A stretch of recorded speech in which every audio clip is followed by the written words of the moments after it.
ఇవాళ దేవుని సేవ అంటే ఈ లోక రక్షకుడిని లోకానికి అందించే పనిలో పాలిభాగస్థులమవుతున్నాం మనం. సేవ అంటే ఊరికే లోక సేవలతో అనుకోకండి. క్రీస్తు నామములో నువ్వు పడే ప్రయాస, కష్టము, నష్టము, చేసిన త్యాగం, సువార్తను అనేకులకు అందించుటకు, యేసు నామములో రక్షణ ఉందని ప్రకటించుటకు నువ్వు పాలిభాగస్థుడు అవుతున్నావు. ఈ సంగతి గుర్తుపెట్టుకోనండి.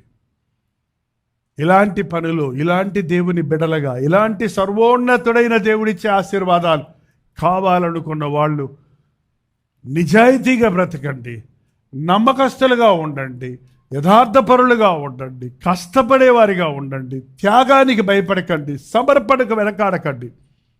విశ్వాసం లేకుండా దేవునికి సంతోషపెట్టలేదు. భవిష్యత్తు ఏమైపోద్దో, నేను సేవకు వస్తే నా భవిష్యత్తు ఏమైపోద్దో అని ఏడ్చాడు మన ఒక యవనస్తుడు. ఏమవదయ్యా, నీ భవిష్యత్తు బాగుంటుంది ప్రభు సేవకు వస్తే. ఈ అవిశ్వాసులు చెబుతారు, రే సేవకు వెళ్ళిపోతారు అంటున్నావు, నీ భవిష్యత్తు ఏమైపోద్దురా, ఏమైపోద్దురా. నన్ను అలాగే అన్నారు. ఏమైపోద్ది జైపాల్ నీ భవిష్యత్తు? సేవ అంటూ పోతున్నావు, ఏదో బైబిల్ పట్టుకొని పోతున్నావు, ఏమైపోద్ది నీ భవిష్యత్తు? ఏమైపోయిందండి నా బతుకు? ప్రత్యక్ష సాక్షిగా నిలబడి ఉన్నాను, ఏమైంది నా బతుకు? అడుగుతుంటున్నానా? దిక్కులేని వాడిగా ఉన్నానా? శాపగ్రస్తుడిగా ఉన్నానా? దేవుడికి సమర్పించుకున్నవాడు ఎవడైనా సరే దేవుడు హెచ్చించినప్పుడు వాడిని ఎవ్వరు దింపలేరు. దేవుడు హెచ్చించినప్పుడు దానికి తూకమైన, దానికి సరైన బ్లెస్సింగ్స్ అనేది లోకంలో మరొకటి ఎక్కడా లేదు.